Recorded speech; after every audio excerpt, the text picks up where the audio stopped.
So I chose to do my project over the author Roald Dahl. I had no idea he was the one who wrote books that turned out to be famous movies. So Roald Dahl was born in Llandaff, South Wales on September 13th, 1916. As he was growing up, he went to multiple schools. One of them was the Cathedral School, where corporal punishment was common and was used multiple times on him for bad behavior. He was later moved to Repton, and there was a chocolate factory there called Cadbury, and that's how he got his idea for Charlie and the Chocolate Factory. He married Patricia Neal in 1953.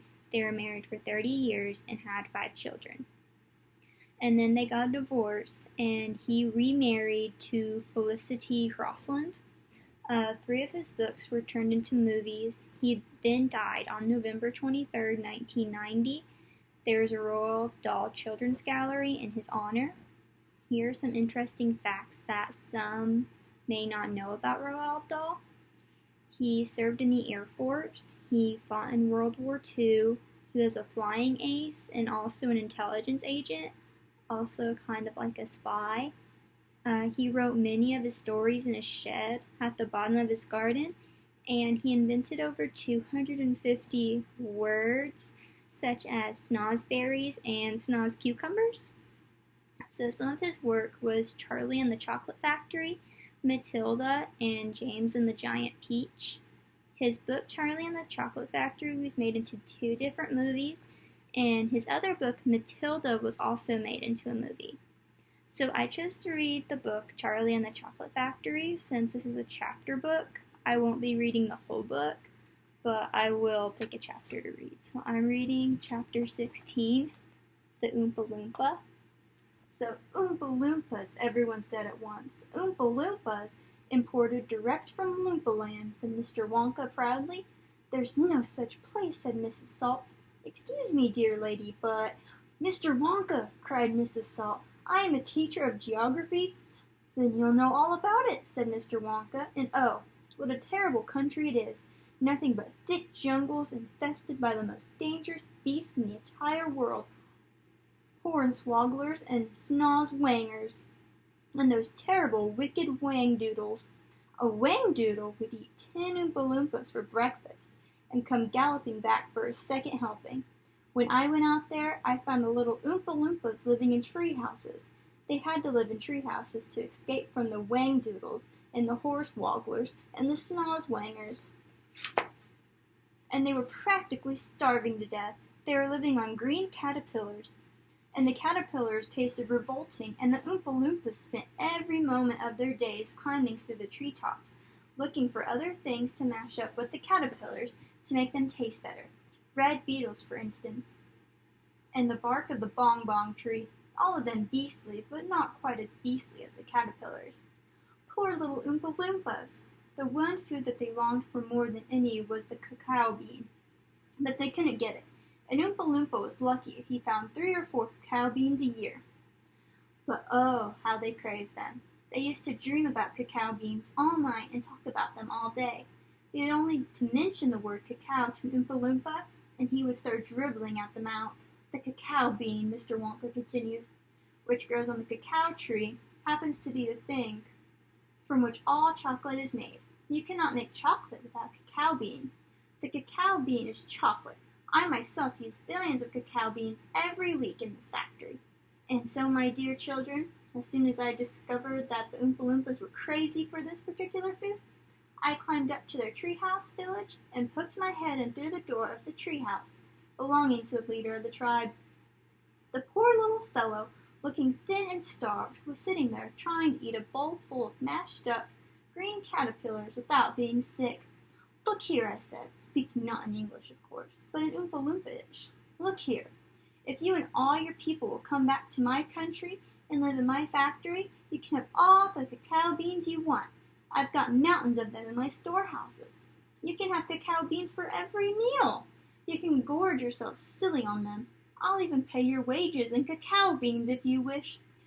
You really mean it? Asked Oompa Loompa leader, leaping up from his chair. Of course I mean it, I said. And you can have chocolate as well. Chocolate tastes even better than cacao beans because it's got milk and sugar added. The little man gave a great whoop of joy and threw his bowl of mashed caterpillars right out of the treehouse window.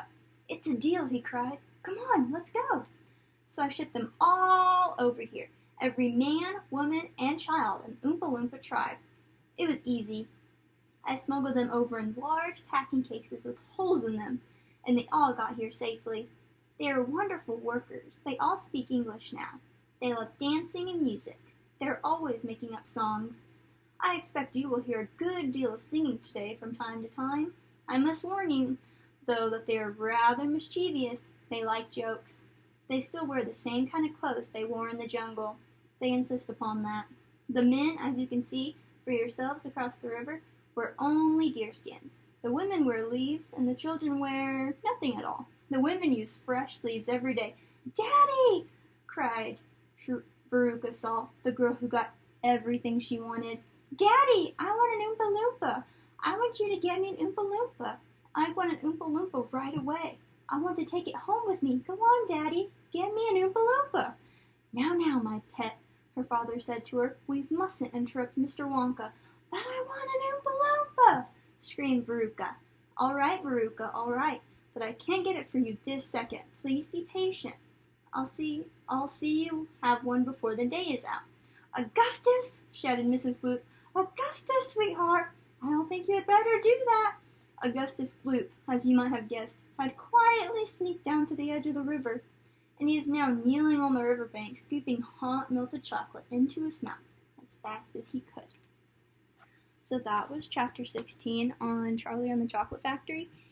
And I thought a good activity for Charlie and the Chocolate Factory, since it's primarily about candy, and I thought a fitting activity would be involving candy.